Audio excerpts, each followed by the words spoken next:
வணக்கம் ஷர்மிளா. வணக்கம் சதீஷ்.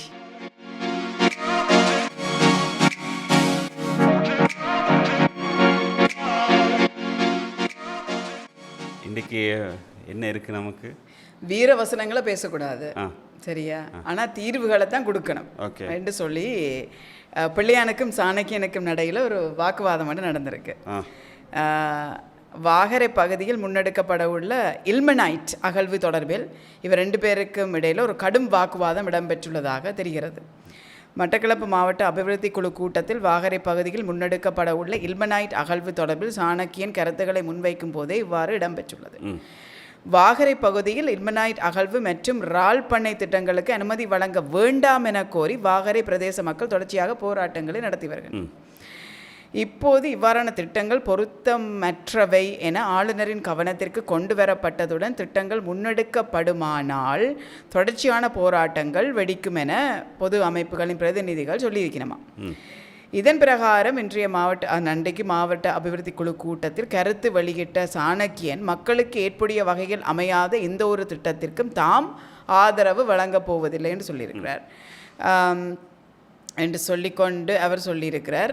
இதுக்குள்ள பிள்ளையான் மேலும் மாவட்ட அபிவிருத்தி குழு கூட்டத்திலும் பொது இடங்களிலும் வீர வசனங்களை பேசாமல் உரிய தீர்வுகளை வழங்குவதே சிறந்த விடயமாக இருக்கும் எனவும் வலியுறுத்தியுள்ளார். அப்போ இது பியோலி பிள்ளையான் என்ன சொன்னார் என்றது, இப்போ அவர் ஆட்சியில் இருக்கிறபடியாக பிள்ளையான சாடுபடுதுன்னு சொன்னால் இது அவன் ஏரியா தானே. ஆனபடியாக அவர் அப்படி சொல்லியிருக்கிற வழியாக வாக்குவாதம் என்று சொல்கிற அளவுக்கு பிள்ளையான் என்ன சொன்னார்ன்றதை கேப்சர் பண்ணலை யாருமே. ஆனால் இவர் இதை சொல்லியிருக்கிறார், மக்களுக்கு ஒரு அபிவிருத்தியை கொடுக்க முடியாத இடங்களுக்கு நாங்கள் சப்போர்ட் பண்ண மாட்டோம். நியூஸையும் வேறு எதாவது அனுப்பினாரோ தெரியாது. அதுதான் எனக்கு டவுட்டாக இருக்கு இப்போ. என்று அவரும் அதை தன்னை பற்றி பேசுவதில் ஒரு பெரிய வல்லுநர், அதுக்காகவோ தெரியாது. அடுத்து இப்படி போகணுன்னு சொன்னால் தண்ணியும் குடிக்குது இல்லைப்பா. என்ன நாட்டில் வெக்கையும் கூடிட்டுது, இப்படி எல்லாம் ஹீட்டடாக ஆர்கியூமெண்ட் போய் கொண்டு அரசியல்.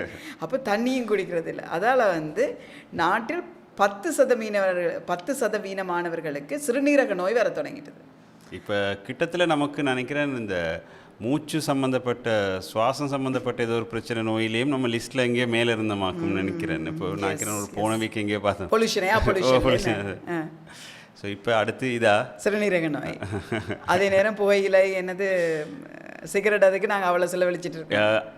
ப்ளஸ் நம்மளோட சுகாதாரத்துறை எங்கே இருக்குன்னு நமக்கு தெரியும். சும்மா பிச்சு பின்னி பெடல் எடுத்து ஆக மொத்தம் இன்னொரு 10 வருஷத்துல யாரும் இருக்க மாட்டாங்கன்றது தெளிவாக தெரியும். இது பக்கத்துலேருந்து பார்க்குறோன்னு போயிடுவோம் போல இருக்கு. நாட்டில் 10% சிறுநீரக நோய்களினால் பாதிக்கப்பட்டுள்ளதாக பிரதான சிறுநீரக சம்பந்தப்பட்ட ஸ்பெஷலிஸ்ட் சொல்லியிருக்கணும். மேலும் நீரிழிவு நோயினால் நாட்டில் சிறுநீரக நோயாளர் எண்ணிக்கை அதிகரித்து சென்று கொண்டிருக்கிறது. 3 லிட்டர் நீர் உட்கொள்ள வேண்டும் என்றும் உப்பு, சீனி மற்றும் எண்ணெய் போன்ற உணவு வகைகளை குறைத்து கொள்ள வேண்டும் என்றும் சொல்லியிருக்கிறேன். இதில் என்னென்னு சொன்னால் மக்களிட பாவனை உணவு முறைகள் நிறைய மாறுபட்டுடுது. அது ஒரு பெரிய ரீசனாக இருக்குது. இப்போ என்ன தடக்கி விழுந்தன்னு சொன்னால் ஒரு உணவகம், அது சரி, everyone has a cafe, everywhere is a restaurant, எல்லாமே ஃப்ரைட் ஃபுட்டும் அதுக்குள்ளே என்னென்ன அஜினோமோட்டோக்கள் இதுகள் எல்லாம் சேர்த்து என்னத்தை சேர்க்குறாங்கன்னு தெரியாது. இதுக்குள்ளே நீங்கள் போய் ஒரு ஜூஸ் ஒன்று கேட்டிங்கன்னு சொன்னால் அதுக்குள்ளே இருக்கிற பழத்தை வர பழத்துக்கு மேலே இருக்கிற இனிப்பு தான் கூடவா இருக்கு. அப்படியே கொட்டுறாங்க. அந்த சிரப் அப்படியே போகுது, தண்ணியை விட கூடவா. அப்போ இப்போ சர்க்கரை நோய் வராதுன்றதுக்கு என்ன இருக்குது? அப்போ எந்த கேள்வி என்னென்னு சொன்னால், ஒரு ட்ராபிக்கலான கண்ட்ரின்றது இலங்கை. அந்த கண்ட்ரியில் பழங்கள் சுவையாக இருக்க வேண்டும். அந்த கால தட்பநிலைக்கு ஏற்ற மாதிரி சுவையாக இருக்கணும். ஆனால் அப்படி இல்லாமல் நாங்கள் ஆர்டிஃபிஷியலாக சுகரை ஆட் பண்ணுறோம்னு சொல்லி சொன்னால் அந்த இடத்துல அந்த பழங்கள்ன்ற சுவை குறைஞ்சிட்டு போகுது. அப்போ இந்த பழங்கள்ன்ற சுவை குறையுதுன்னு சொன்னால் அந்த நிலத்தின் வளம் குறைஞ்சி கொண்டு போகுது. அப்போ ஜஸ்ட் ஒரு ஃபுட்ஸிலட்டி ஒரு ட்ராபிக்கலான எங்களோட ஒரு ஐலண்டுக்கு சுவையாக செய்ய முடியாமல் எங்களுக்கு சிறப்பு வேணும்னு சொல்லி சொன்னால் எங்களோட உணவு முறைகளில் மாற்றம் வந்துடுது. என்னத்துக்கு பார்த்தாலும் டேக்அவே. அந்த 2 கம்பெனி இருக்குது தானே, அப்படி இந்த ஈட்ஸ் அந்த ஹீட்ஸ் இப்படின்னு சொல்லியே எல்லாரும் இப்போ யங் லைஃபே நடந்து போய் சாமான் வாங்குறதே குறைவாக போயிடுது. எல்லாமே ஒரு ஈட்ஸில் போட்டால் எல்லாப்பட்டு என்ன ஒரு டெலிவரி சர்வீஸில் போட்டுன்னு சொன்னால் வேலை முடிஞ்சு.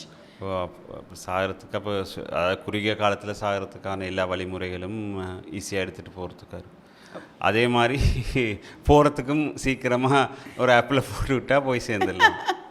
எல்லா கடைசி இறுதி கிரியைகளையும் முடிச்சு நான் அந்த வாட்டர் கன்சம்ஷனை பற்றி நேற்று ஒரு ஆளோட பேசிகிட்டு இருந்தேன். கட்டாயம் கூட்டுங்க சொன்னால் அவங்களோட பாடி வந்து சரியாக டீஹைட்ரேட்டாக போய் கொண்டிருக்கும். இப்போ சொன்னாங்க இல்லை அந்த பாட்டில் வந்து 8,500 rupeesக்கு இருக்கான், அதில் அந்த ஸ்டோ இருந்து அதை வாங்கி வச்சேன்னு சொன்னா தானே அந்த கன்சம்ஷன் வந்து கூட போகுது. இல்லைன்னு சொன்னால் இப்படி தான் ஒரு கப் ஒரு கிளாஸ் தான் குடிக்கிறது அப்படின்ட்டு. அப்போ நாங்கள் எங்கே போயிட்டுருக்க மட்டும் நீங்கள் யோசிச்சு பாருங்கள். அது இந்த ஏதோ ஒன்றுக்கு நடக்கவும் மேலாது நிற்கவும் மேலான்ற மாதிரி நாங்கள் இப்போ போகவும் மேலா முடியவும் மேலாத கொண்டு போய் கொண்டிருக்கோம். அடுத்து வந்து இது ஒரு பெரிய தொல்லை சதீஷ். ரோட்டில் போகவே இல்லாமல் இருக்குது. அதில் ரோட்டில் தான் போக இல்லாமல் இருந்தேன்னு சொன்னால் இப்போ டிராஃபிக் லைட்டில் கூட நிற்க இல்லாமல் இருக்குது. இந்த டிராஃபிக் லைட்டில் வந்து பிச்சை எடுப்பவர்கள் அதாவது அந்த ஆக்கண்ட எண்ணிக்கை வந்து அதிகரித்து கொண்டு போகுது. அதை நாங்கள் வந்து பார்த்த விதங்கள் முந்தி வித்தியாசம். அதாவது இப்போ பொருளாதார நிலையில் சிக்கலுக்கு கீழே இருக்கிறவர்கள் வந்து தங்களது நிலைமை நிமித்தம் வந்து அவர்கள் கையேந்த நிலைமையும் இருக்குது. ஆனால் இது வந்து இது ஒரு பெரிய மாஃபியாவாக வந்துடுது. நீங்கள் என்ன நினைக்கிறீங்க அதை பற்றி? இல்லை, இது வந்து அதான் இப்போ நிறைய பேர் அதான் நாங்கள் அன்றைக்கு ஒரு நாள் இந்த டாப்பிக்கை காய்ச்சிக்கிட்டு இருந்தோம். இது வந்து மிடில் கிளாஸோட புண்ணியம் சேர்க்கறதுக்கான ஒரு ப்ரொஜெக்டாக தான் நாங்கள் பல வருஷமாக பார்த்துக்கிட்டு இருந்திருக்கிறோம். அதாவது பிச்சைக்காரனுக்கு காசு போட்டால் உங்களோட குடும்பம் நல்லா இருக்கும், பிள்ளைகள் நல்லா இருக்கும் அப்படின்னு. பட் அதை தாண்டி இது ஃபுல் அண்ட் ஃபுல்லாக ஒரு ப்ரொஃபஷனல் பிஸ்னஸ் அப்படின்றது ரியலைஸ் பண்ண போகுது. உதாரணத்துக்கு ஒரு ஊதுபத்தி விற்கிறதுன்றது இப்போ ஒரு பிச்சைக்காரங்களோட மெயின் பிஸ்னஸாக இருக்குது. ஆனால் அந்த ஊதுபத்தி கடைசி வரைக்கும் யாரும் வாங்கியிருக்க மாட்டாங்க. பட் அவங்களுக்கு ஒரு 20 ரூபாய் சேர்ந்து அந்த ஊதுபத்தி 2 பேக்கெட்டோட விலையை விட ஒரு 10 மடங்கு அதிகமான காசு கிடச்சிரும். ப்ளஸ் இப்போ பிச்சை போடுறது மினிமம் 20 ரூபா தான். இப்போ 5 ரூபா 10 ரூபாயெல்லாம் ரொம்ப கஷ்டம். பட் மினிமம் 20 தான் அவங்களும் வாங்குறாங்க. இல்லாட்டி அதோட குறாவும் சிலர் எடுக்கிறதும் இல்லை. ஸோ இது ஒரு ப்ராப்பர் பிஸ்னஸ், அவ்வளோதான். இந்த பிஸ்னஸுக்கு நீங்கள் ஃபண்ட் பண்ண போகிறீங்களா இல்லையான்றதை நீங்கள் முடிவெடுக்கணும். மற்ற இந்த புண்ணியம் அதுகளெல்லாம் காலம் தாண்டி முடிஞ்சிடுது.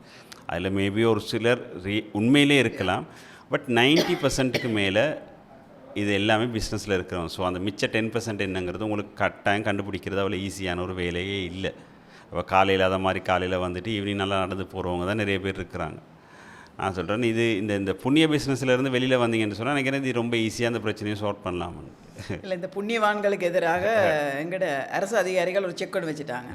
சொல்லியிருக்கிறாங்கன்னு சொன்னால் மக்களை வந்து இப்படி அந்த இடத்துல வந்து கதவை தட்டி டிராஃபிக் லைட்டில் காசு வாங்குறவரது இருக்குங்க காசு போட வேண்டாம் என்று senior DIG traffic administration and road safety வந்து அனௌன்ஸ் பண்ணியிருக்கிறார். 45 போலீஸ் டிவிஷனும் 607 police stations have been instructed இவ்வளோத்துக்கும் சொல்லியிருக்கிறாங்க. இதில் வந்து பிச்சை எடுக்கவர்களை கைது செய்ய சொல்லி.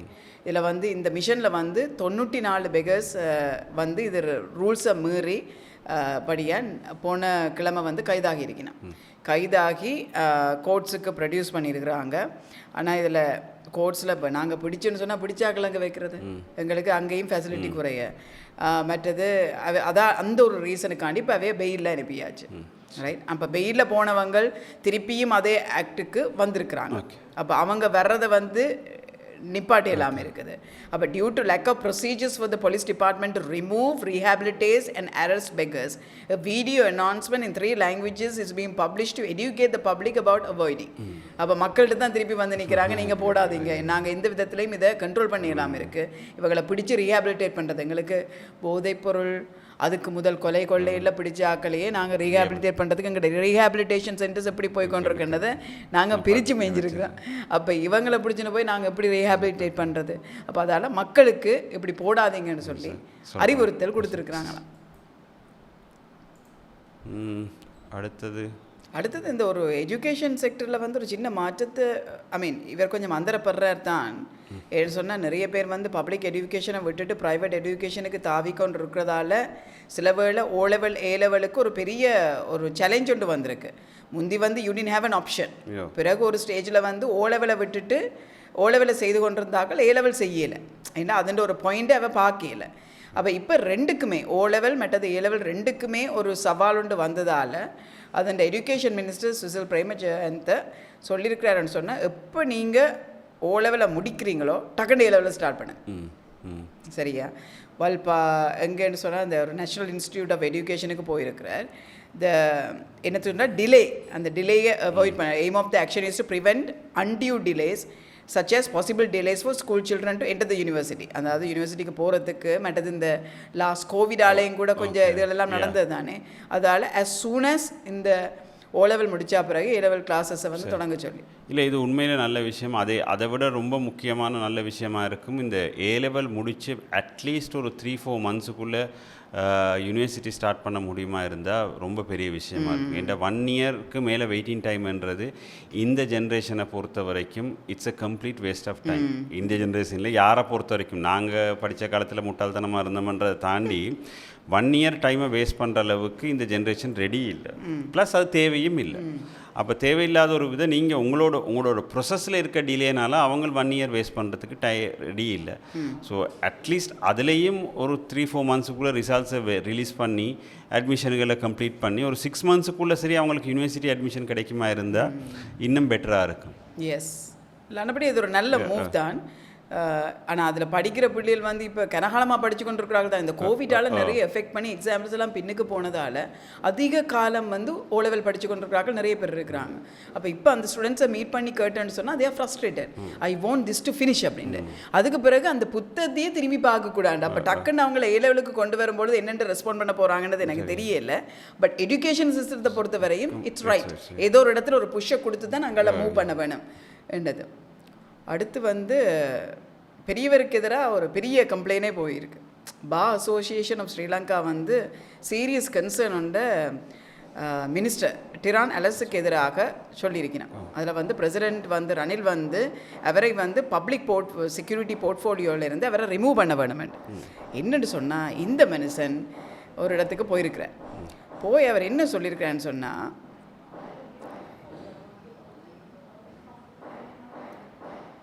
அவர் சொல்லியிருக்கிறார் இந்த நாட்டின் இதுகளை நிலைநாட்டணும் என்று சொன்னால் உங்கள்கிட்ட கன் இருக்குது தானே, அப்போ நீதியை நிலைநாட்டுவதற்கு நீங்கள் யாரையும் கொள்ளலாம் என்று சொல்லி அவர் போய் சொல்லி இருக்கிற இடம் வந்து STF இடம். STF training camp. Eliminate criminals from the country is not a sin. Don't be afraid to use the weapon in your hand for the right thing. And we stand with you அப்படின்னு சொல்லியிருக்கிறேன். இப்போ இதுதானே சிக்கல். இப்போ ஏற்கனவே துப்பாக்கியிலெல்லாம் சார மாதிரியாக புழங்குற time. அப்போ நிறைய பேர் வந்து இந்த போதைப்பொருள் சீனில் கூட மாறி மாறி ஷூட்டிங் தான் நடந்துட்டுருக்கு. அப்போ இதை வந்து ஏற்கனவே STF அதிக பவர் கொடுத்த ஸ்பெஷல் டாஸ்க் ஃபோர்ஸ், அப்போ அதிகம் பவர் கொடுத்த ஒரு குரூப்புன்ற இதில் போய் இதை சொல்கிறது வந்து அது ஒரு மினிஸ்டராக, ஒரு ரெஸ்பான்சிபிள் மினிஸ்டராக இது சரியா என்று சொல்லித்தான் இவங்க கேட்டிருக்கிறாங்க. அவரை அந்த மினிஸ்ட்ரியிலேருந்து அவரை பதவி நீக்கம் செய்ய வேண்டும் ரணில் என்று சொல்லி. அப்போ அந்த மினிஸ்டர்ன்ற ஸ்டேட்மெண்ட் என்று சொன்னால், rising extra judicial killing, custodial deaths and incidents of torture perpetuates and misconception that justice lies beyond the judiciary preview and can be administered arbitrarily, undermining public trust and misleading law enforcement personnel. அவர் கிட்டத்தட்ட சொல்லியிருக்கிறதே அந்த judicial சிஸ்டத்தில் இருந்து அதில் தான் எல்லாம் handle பண்ணணும் இல்லை, அதை தாண்டி நீதித்துறைக்கு அப்பாற்பட்டும் நாங்கள் எந்த கொலைகளையும் செய்ய முடியும், நீதியை நிலைநாட்ட. It's a very dangerous statement. இல்லை தான் இப்போ இந்த ஸ்டேட்மெண்ட்டோட நான் வேறு எதுவுமே சொல்ல விருப்பப்படையில. நான் நினைக்கிறேன் இன்றைக்கி உங்களுக்கு அனுப்பின ஒரு நியூஸில் ஒரு விஷயம் இருக்குது, அதை மட்டும் நான் சொல்கிறேன். இப்போ வேணுங்கிற மாதிரி துப்பாக்கியை பாவிக்கலாம் என்று, அதாவது சரியான ஒரு ரீசனுக்காக வேணுங்கிற மாதிரி பாவிக்கலாம் அப்படின்ற அது அந்த சரியான ஒரு வேர்டையும் இன்க்ளூட் பண்ணி தானே சொல்லியிருக்கேன். ஸோ சரியானதுன்றதை டிஃபைன் பண்ணுறது என்னன்றது கேள்வி, ரைட்? ஸோ அதுக்கு நான் சொல்கிறேன், உங்களுக்கு அனுப்பின நியூஸ் ஒன்று இருக்குது. கட்நாயக்க விமான நிலையத்தில் துப்பாக்கி வெடிப்பு. ஓகே, சரியா? நியூஸை மட்டும் வாசிக்கிறேன். கட்நாயக்க சர்வதேச விமான நிலையத்தில் கடமையில் ஈடுபட்டிருந்த விமானப்படை வீரரின் துப்பாக்கி வெடித்ததில் பரபரப்பு. விசேட பிரமுகர்கள் பயன்படுத்தும் முனையத்தில், அதாவது VIP லான்ச்சில் இன்று காலை கடமையில் ஈடுபட்டிருந்த விமானப்படையின் வீரர் ஒருவரின் துப்பாக்கி வெடித்ததில் முனையத்தில் கூரை சேதமடைந்துள்ளது. இலங்கை விமானப்படை படையின் தலைமை விமானப்படையைச் சேர்ந்தவிடம் இருந்த T-56 ரக துப்பாக்கி தவறுதலாக காலை 10:30 மணிக்கு வெடித்துள்ளது என்றும் இதனால் உயிர் சேதம் ஏற்படவில்லை என்றும் தெரிவிக்கப்பட்டுள்ளது. கடமையில் இருந்த விமானப்படை வீரர் கைது செய்யப்பட்டுள்ள நிலைமையில் இது தொடர்பாக மேலதிக விசாரணைகள் நடைபெறுது அப்படின்னு. அதாவது VIP லான்ச்சில் T-56 தவறுதலாக காலையில் 10:30 மணிக்கு வெடிச்சிருக்குது. அங்கே இருக்க நியூஸ் தேவையான மாதிரி பாவிக்கலாமன்றது. நார்மலாகவே இந்த கன்னை ஒழுங்காக ஹேண்டில் பண்ண தெரியுது இல்லைன்ற நேரத்தில் அதுக்கு நீங்கள் பெர்மிஷனும் கொடுத்தீங்கன்னா யார் யாரை காப்பாற்றுவாவோ ஆண்டவனுக்கு தான் தெரியும். It's very dangerous. என்ன இவங்களெல்லாம் ஒரு மினிஸ்டராக இருந்து கொண்டு ஒரு சோஷியல் ரெஸ்பான்சிபிலிட்டி இல்லாமல் செய்கிற விஷயங்கள் வந்து ஹைலி டேஞ்சரஸாக. ரைட், அதை ஒரு பக்கம் விட்டுட்டு நான் கண்டுபிடிச்சிட்டேன். நான் உங்கள்கிட்ட கேள்வி கேட்டுகிட்டே இருந்தேன், ஒரு ஓயாவை திறந்து விடுறதுக்கு என்னத்துக்கு ஒரு நாட்டின் அதுவும் இப்போ ஹாட் டாப்பிக்காக இருக்கிற ஒரு கண்ட்ரின்ட பல கண்ட்ரிஸ் ஹாட் டாப்பிக்கில் இருக்க, பட் பக்கத்தில் இருக்கிற கண்ட்ரிஸாக இருக்கிற ஹாட் டாப்பிக்கில் இருக்கிற ஒரு கண்ட்ரின்ட பிரசிடென்ட் ஏன் வரணும், ஒரு ப்ரைவேட் ஜெட்டில் ஏன் வந்து போகணும் என்று நான் கேட்டதை கண்டுபிடிச்சிட்டேன். அவர் என்னென்னு சொன்னால், நாங்கள் வந்து இலங்கையிலேருந்து ஈரானுக்கு செட்டில் பண்ண வேண்டிய ஒரு காசு இருக்குது, கடன். அது ஒரு $250 மில்லியன் வருமா. அதில் ஒரு 35 மில்லியன் நாங்கள் கொடுத்துருக்குறோம். அதை அவர் வந்து கையில் வாங்கிட்டு போகிறதுக்கு தான் வந்திருக்கிறார். ஸோ இந்த சில நேரங்களில் நீங்கள் வட்டிக்கு காசு வாங்கினா வட்டி கொடுத்த வீட்டுக்கு வந்து காசு வாங்கிட்டு போகிற மாதிரி வட்டி காசை கலெக்ட் பண்ணுறதுக்காக வந்துட்டு போனோம். இல்லை, பியாண்ட் த ஜோக்ஸ். ஆனால் அவர் நாங்கள் இவ்வளோ காசை கொடுத்துருக்குறோம் ஈரானுக்கு. அப்போ நான் இப்போ யோசிக்கிறேன்னு சொன்னால், சும்மா ஒரு ஓயாவை திறக்கிறதுக்கு அவர் அங்கேருந்து வர்றதை விட வந்த விதத்தில் இவங்க போகிறேன்னு சொல்லிட்டு போடாட்டி அக்கௌண்ட்டுக்கு சிக்கலெல்லாம் உள்ள இருக்கு. அப்போ வந்தேன்னு சொன்னால் உடனே கையிலேயே வாங்கிட்டு போயிடலாமே சொல்லி எடுத்துகிட்டு போயிருப்பாரு நினைக்கிறேன். அடுத்து வந்து ஒரு முக்கியமான நியூஸ். அதுக்காண்டி நாங்கள் இவ்வளோ என்னன்னு சொன்னது முக்கியம் இல்லைன்னு இல்லை. 5 போலீஸ் ஆஃபீஸர்ஸை வந்து சென்டென்ஸ் டு லைஃப் போட்டிருக்குறாங்க. இந்த 5 பேரும் யாருன்னு சொன்னால், கிட்டத்தட்ட 26 வருஷங்களுக்கு முதல் 1998 26 வருஷத்துக்கு முதல்ல ட்ரிங்கோவில் வந்து ஒரு 8 சிவிலியன்ஸாக ஆர்ம்ஸ் தரிக்காத சிவிலியன்ஸ் வந்து கொல்லப்படுகிறார்கள். அதை வந்து ஒரு கிட்டத்தட்ட ஒரு நான் நினைக்கிறேன் ஒரு 31 ஆஃபீஸர்ஸ், ஒரு 30 officer. It's a premeditated. அதாவது இவங்களை கொண்டு வந்து நாங்கள் கொலை செய்ய போகிறோம். அது ஒரு காட்டுமிராண்டித்தனமான அந்த கொலைகள் நடந்து கொண்டிருந்த இடம். அப்போ இவங்களை வந்து கொலை செய்ய போகிறோம்னு சொல்லி போய் கொஞ்சம் பேரை கொண்டு வந்து ஷூட் பண்ணி சாகடிச்சு, அதுலேயுமே சில கொடூரமான கொலைகள் வேலை இருக்குது. சில யங் பாய்ஸில் வந்து அவங்களோட ஆணுறுப்பு வெட்டி அது அவர்கள் வாய்க்குள்ளே துளைச்சு, அப்படியான கொடூரமான கொலை அந்த இடத்துல நடந்திருக்கு. அப்போ இதை வந்து கேள்வி கேட்டுக்கொண்டே இருந்திருக்கிறாங்க. பேரண்ட்ஸுக்கும் என்ன நடந்துட்டு தெரியாது என்று சொன்னால், இவ சிவிலியன்ஸும் வேறு, இவைக்கும் அந்த நேரத்தில் இருந்த ஒரு விடுதலை புலிகளுக்கும் எந்த விதமான சம்பந்தமும் இல்லை என்றதும் ப்ரூவ் ஆகிருந்தது. அப்போ சரி, அப்படித்தான் இருந்தேன்னு சொன்னால் ஏதோ ஒரு ரீசன் இருக்குது அப்படின்னு. அதுக்கு பிறகு அந்த கொலைகளை ஜஸ்டிஃபை பண்ணுறதுக்காண்டி இந்த படை வீரர்கள் இவங்க இப்போ எத்தனை பேர் 5 பேருக்கு தான் போலீஸ் இது சென்டென்ஸ் கொடுத்துருக்காங்க, லைஃப் சென்டென்ஸ் கொடுத்துருக்குறாங்க. இதில் எத்தனையோ பேர் தப்பிச்சிட்டாங்க. 30 கிட்ட பேருன்னு சொன்னால், ஃபோர்ஸஸ்ன்னு சொன்னால், மிச்சம் அவ்வளோ பேருக்கு நடந்தது. அப்போ இதுக்குள்ள வந்து 5 பேரை போட்டு வாயை மூடுவோம்ன்றது தான் நடந்திருக்குது. ரைட், எத்தனை பேர் உயிரோடு இருக்காங்களோ தெரியாது. எக்ஸாக்ட்லி. அப்போ இதில் வந்து பேருந்து இந்த கொலைகளை அந்த வாயை மூட வைக்கணும்ன்றதுக்காண்டி பேரண்ட்ஸ்கிட்ட போய் அதோட சம்மந்தப்பட்ட உறவினர்கள்ட்ட போய் சிக்னேச்சர் வாங்கியிருக்கிறாங்க. என்னென்னு சொன்னால், இவர்களுக்கு விடுதலை புலிகளோட தொடர்பு இருந்ததாகவும் அதனால் தான் இவர்கள் கைது செய்யப்பட்டு விசாரணையின் போது இது நடந்ததுன்னு சொல்லியும் அப்படியே அந்த டோட்டல் இதையும் ட்விஸ்ட் பண்ணாங்க. சரியா? அப்போ 31 போலீஸ் ஆஃபீஸர் இது அண்ட் 10 ஹோம் கார்ட்ஸ், காவல்துறையை சேர்ந்த இதர ஆட்கள் இதில் சம்மந்தப்பட்டிருக்கிறாங்க.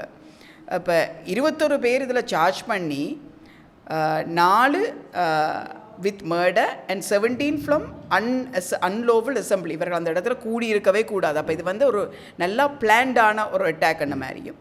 இதில் 20 பேர் வந்து ரிலீஸ் பண்ணிட்டாங்க. சரியா? அப்போ இதில் மிஞ்சினது வந்து இந்த 5 பேர் தான் இப்போ இதுக்கு போயிருக்கிறாங்க. இப்போ இந்த 5 பேரை உள்ளுக்கு தூக்கி போட்டுட்டு நாங்கள் எல்லாத்தையும் சோர்ட் அவுட் பண்ணிட்டோம்னு சொல்லவும் இல்லாது. ஆனால் 26 வருடங்களுக்கு பிறகு இப்படியான ஒரு கேஸை திருப்பி எடுத்து அதை 5 பேர்கிட்ட போட்டதும் ஒரு விதத்தில் ஒரு இதுதான். ஆனால் மிச்ச பேர் தப்பி போனாக்கள், இன்னும் வாழ்ந்து கொண்டு இருக்கிறாக்கள். அப்போ இவங்களெல்லாம் இன்னும் படையில் இருக்கிறாங்களா, இன்னும் சர்வீஸில் இருக்கிறாங்களா? அப்போ இவங்களை என்ன மாதிரியான ஒரு கல்ச்சரை வந்து ப்ரீட் பண்ணுவாங்க? அப்போ இப்போ இவங்க பண்ணி கொண்டிருக்கிறது என்ன? இதில் எல்லாமே ஒரு கேள்விக்குறியாக வருது தானே? இல்லை, அதான் இப்போ இதில் இப்போ நீங்கள் கேட்ட ஒரு முக்கியமான ஒரு கேள்வி, இன்னும் எனக்கு அதுலேருந்து இவங்க இன்னும் வேலையில் இருக்கிறவங்க இருக்கிறாங்களா அப்படின்றது வந்து ஒரு சீரியஸான விஷயம். நாங்கள் முதல்ல காய்ச்ச சில விஷயங்களோடு இது சம்மந்தப்படுத்தி பார்த்தா, எங்கே வேணுமென்றாலும் நீங்கள் சரியான ரீசனுக்காக சுடலாம், ஆக்சிடெண்ட்டாக வெடித்த துப்பாக்கி, இப்படியான பிரச்சனைகளில் இருந்தவங்க இன்னும் வேலை செய்கிறாங்களா? இது எல்லாத்தையும் ஒன்று கொண்டு நீங்கள் எப்படின்னு நீங்களே கனெக்ட் பண்ணி பார்த்தீங்கன்னா, இதுக்கான பல கேள்விகளுக்கான ஆன்சர்ஸும் பல பயங்கரமான விஷயங்களும் உங்கள் கண்ணுக்கு முன்னுக்கு தெரியும். இது நாங்களே தனியாக எக்ஸ்பிளைன் பண்ண வேண்டிய அவசியம் இல்லை. நிச்சயமாக. ஸோ இப்படி எத்தனை கேசஸ் இருக்கு சதீஷ், இன்னும் முடிவுக்கு வராத கேசஸ், எத்தனை மெசக்கஸ், கேஸாகவே வராததுகள் எத்தனை இருக்கு. அதேதான். அடுத்து வந்து என்னென்னு சொன்னால் இந்த மைந்தானந்தர கேஸ் ஒன்று இருக்குது. மஹிந்தானந்தா நித்யானந்தா மாதிரி ரேஞ்சில் இருக்கு. மைந்தானந்த அழுத்கமுகே விடுதலை அப்படின்னு இருக்கு. ஆஸ் யூஷுவல் எக்ஸ்பெக்ட் பண்ணினது தானே. இப்போ கொஞ்சம் காலமாக ரணிலுக்கு ரொம்பவும் முட்டு கொடுத்துக்கிட்டு இருக்கக்கூடிய பிரசன்னரான தொங்கியோ மாதிரியான ஆக்களோட இவர் இருக்கிறவர். அந்த கட்சியில் எந்த தொங்கல்ல இருந்து எங்கால போகிறார் அப்படின்ற, அதாவது மைந்தர கட்சியிலேருந்து எப்போ தாவுவார்ன்ற ஒரு பார்டர் லைனில் நிற்கக்கூடிய ஒருத்தர். முன்னாள் அமைச்சர் மைந்தானந்த அழுத்கமுகே அமைச்சராக பணியாற்றிய போது சட்டவிரோதமாக சம்பாதித்ததாக கூறிய 27 மில்லியன் ரூபாய் கிங்ஸ்லி ரோடில் ஒரு வீடு ஒன்று வாங்கினார், அப்படியால் ஒரு ஊழல் இருக்குது அப்படின்ட்டு சொல்லியிருக்கிறாங்க. ஸோ இப்போ இவரோட ஆரம்ப கால வாழ்க்கையிலேருந்து பார்க்கணும், கிங்ஸ்லி ரோடில் வீடு வாங்கக்கூடியதுக்கான வசதி வாரத்துக்கான வாய்ப்புகள் சரியான குறைவு. அரசியலில் இருந்த ஒருத்தருக்கு அரசியலில் உங்களுக்கு பெருசாக சம்பாதிக்க இல்லாது தானே. உங்களுக்கு குடிக்கக்கூடிய சம்பளத்தில் பொரலில் கிங்ஸ்லி ரோடில் ஒரு வீடு வாங்குறதுன்றது கனவுலேன்னு நினச்சி பார்க்க முடியாது. பட் அதில் அந்த கேஸில் அவருக்கு எந்த பிரச்சனையும் இல்லையா. அப்போ போட்டால் தான் நல்லாட்சி காலத்தில் போட்ட அந்த கேஸ் உண்டு. இப்போ நல்லாட்சி அரசாங்கத்தில் இருந்தவர் இல்லையே அவர். இப்போ அந்த நல்லாட்சி அரசாங்கத்தில் இருந்த ரணில் விக்ரமசிங்கக்கு சப்போர்ட் பண்ணுறவர் இருந்தாலும் கூட அந்த காலத்தில் அவர் ஆட்சியில் இருந்தவர் இல்லை. அது இது விடுதலைக்கு எந்த காரணமும் இல்லை. விடுதலை வந்து அவர் நிரபராதி என்ற ஒரு காரணத்துக்காக அவருக்கு விடுதலை கிடைச்சிருக்கு. அதான் நடந்தது. அதில் இந்த பிடிக்கிறதும் விடுறதும் பிரசிடென்ஷியல் பாடணும் முடியலை. அடுத்து வந்து இந்த கவர்மெண்ட் பஸ்ஸஸ் நாளைக்கு மேதினமே மேதின கூட்டத்துக்கு வாரத்துக்கு பஸ் தேவை தானே. அதுக்கு இந்த கவர்மெண்ட் பஸ்ஸுகளை பாவிக்கிறதுக்கு அரசாங்கத்துக்கு வந்து பஸ்ஸுகளை கேட்டிருக்காங்களாம்.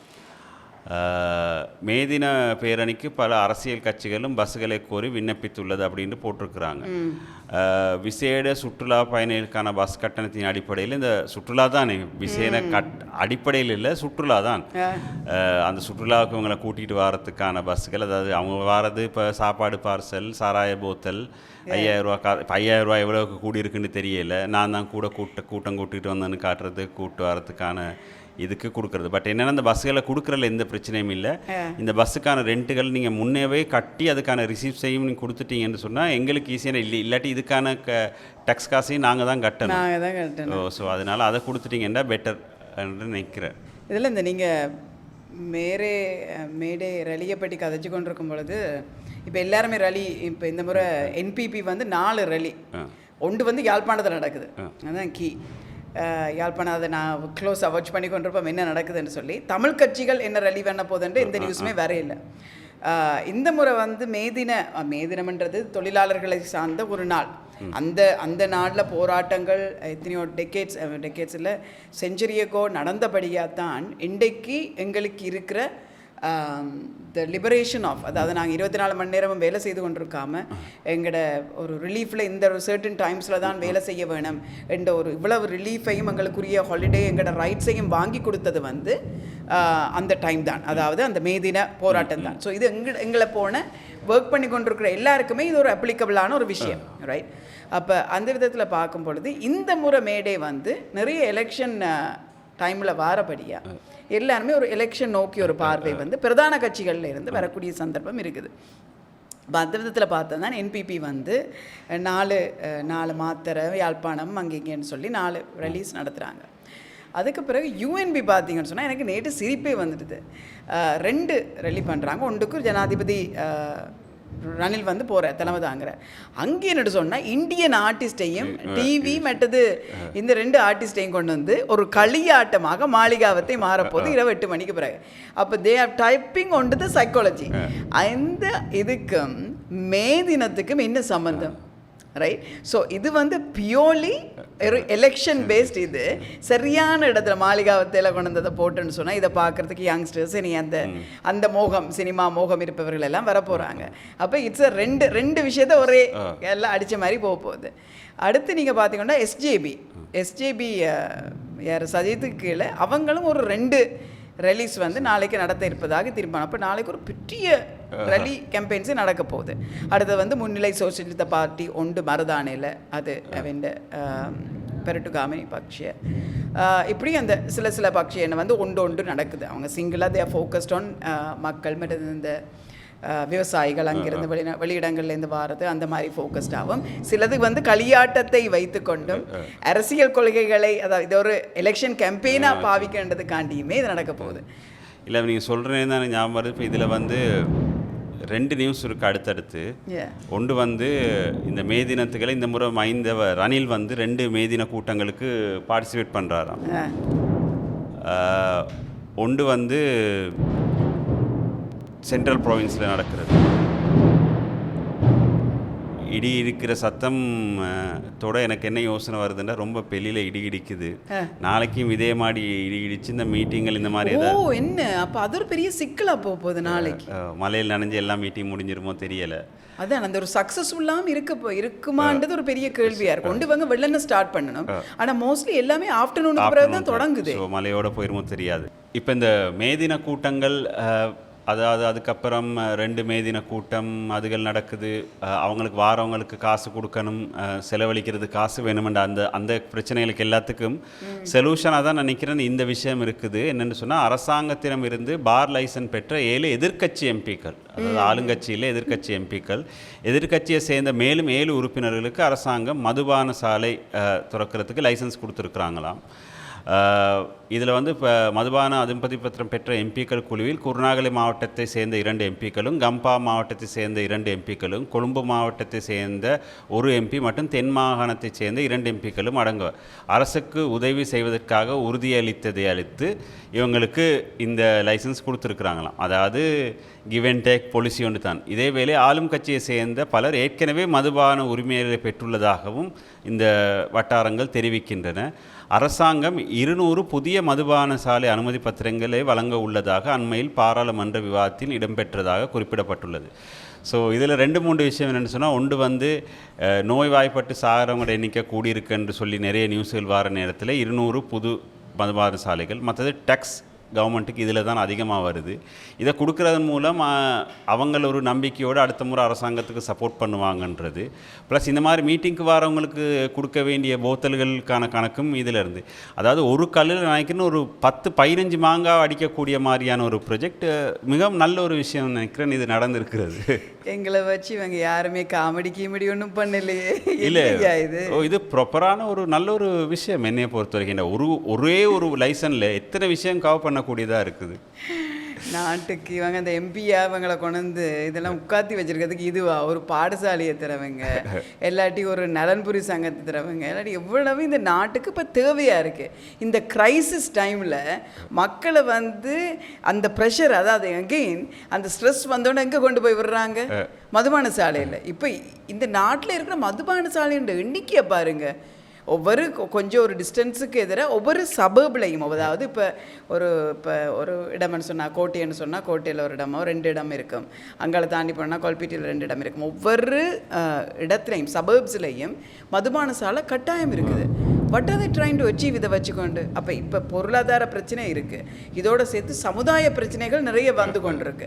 அப்போ இதெல்லாம் முடிச்சுட்டு அங்கே கியூ அந்த மவுண்ட் வெனியாலெல்லாம் பார்த்தா அந்த மதுபான சாலைக்கு முன்னால் ஒரு 200-300 பேர் வெள்ளிக்கிழமையில கியூ பண்ணுறாங்க. அப்போ இதுக்கு எங்களுக்கு மதுபான சாலை முக்கியமாக குடிச்சு வரிச்சு வார காசை முழுவதும் அது இப்போ ஒரு பொஷான ஒரு க்ரௌட் இருக்குது. அவங்க வந்து இன்னும் நாங்கள் ஒரு சோஷியல் ஆஸ்பெக்டுக்கு குடிக்கிறோம். அது அப்புறம் ஒன்றுங்க ஒரு பிஸ்னஸ் க்ரௌடு, அது ஒரு வேறு ரீசனுக்கு குடிக்கும். மற்றது இந்த அதிரத்தில் இந்த நாளாந்த கூலி வேலை செய்கிறவங்க வந்து இதால் வீட்டுக்குள்ளே எவ்வளோ பிரச்சனை வருது தெரியுமா? ஏன்னா அந்த காசு எடுத்துன்னு போய் அப்படியே கறியாக்கி போட்டு போகும் பொழுது வீட்டில் இருக்கிற பிள்ளைகளுக்கோ இல்லாட்டி வீட்டில் இருக்கிறவங்களுக்கு எப்படி சாப்பாடு போடுறது? அப்போ திருப்பியும் போய் அப்போ இந்த ஒரு டிஃப்ரெண்ட் சொசைட்டியை இன்னுமே உடைக்கிற மாதிரி தான் போகுது. ஏன்னா ரெஸ்பான்சிபிள் ட்ரிங்கிங்ன்றது இல்லை தானே. இங்கே வந்து பார்த்தீங்கன்னா நாங்கள் முதலே டிஸ்கஸ் பண்ண மாதிரி தான் குடிக்கிறது வரிக்கிறது. நான் போட்டேன், நைட்டு நல்லா கணக்காக போட்டேன். இன்றைக்கு விடிய தெரிஞ்சிட்டுதுடா வேலைக்கு போகிறேன் அந்த ரேஞ்சில் தான். இதை வந்து இப்போ ஆண்கள் பெண்கள்ன்ட்டு நான் ஒன்றும் பிரித்து பார்க்கல, ஜென்ரலாக குடிக்கிறவங்களோட டெண்டன்சியை பற்றி சொல்கிறேன். இது ஒரு கேஷுவலாக ஒரு ஃபங்க்ஷனுக்கு எடுத்தோமா இல்லாட்டி கேஷுவலாக ஒரு கேதரிங்க்கு எடுத்துகிற மாதிரி இல்லை. நாங்கள் எவ்வளோத்த குடிக்கிறோம் எவ்வளோத்த வெறிக்கிறோம். அதில் இப்போ சரக்கு எங்கேருந்து வருது. அன்றைக்கு ஒரு பர்த்டே ஒன்று நடந்துச்சு, அதில் பார்த்து ஃபேஸ்புக்கில் படம் போட்டிருந்தாங்க.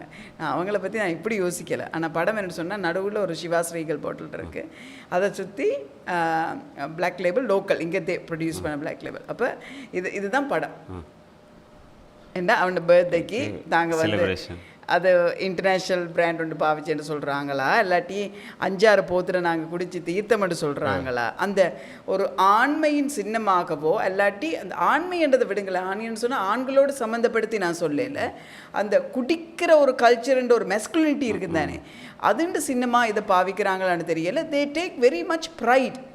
அந்த நாங்கள் எவ்வளவு குடிக்கிறோம் என்ன குடிக்கிறோம்ன்றதுல ஒரு பெரிய இது. இப்போ நீங்கள் முதல்ல ஒரு நல்ல ஒரு பாயிண்ட் நாங்கள் டிஸ்கஸ் பண்ணி கொண்டிருக்கோம். இந்த டாப்பிக்கில் டிஸ்கஸ் பண்ணும்போது சொன்னீங்க, ஒரு விடுமுறைக்கு போகிறதுன்னு சொன்னால், ஒரு சுற்றுலாவுக்கு போகிறோன்னு சொன்னால் ஒரு குடியை மட்டுமே மையமாக வச்சு நடக்குது. அந்த இடத்துல போய் ஒரு இடத்தை பார்க்குறது இல்லை, ஒரு கலாச்சாரத்தை உணர்றேன் இல்லை, ஆர்ட் பீசஸை பார்க்குறேன் இல்லை, அங்கே இருக்கிற லோக்கல் டெலிகசிஸை ட்ரை பண்ணுறேன் இல்லை. அதை தாண்டி எங்கே போனாலும் ஒரு போத்தல் அங்கே போய் குடிச்சு வரைக்கிறது. அதை வந்து பெருமையாக வேறு நாங்கள் சொல்கிறது. நாங்கள் நுரலையாக போய் அன்றைக்கி நாங்கள் எல்லாம் மட்டை ஆகிட்டோம் இல்லை. இதில் ஒரு பெருமை. இதுக்கு எம்பியாக இருக்கிற கொஞ்சம் பேர் வந்து லைசன்ஸ் வேறு எடுத்து இது ஒரு நாடு இது ஒரு அரசியல் போங்கய்யா நீங்களும். சரி நினைக்கிறேன் இதோட போதுமேன்னு இன்றைக்கு இதோட போதும். சரி சரி நன்றி. ஓகே நன்றி சதீஷ்.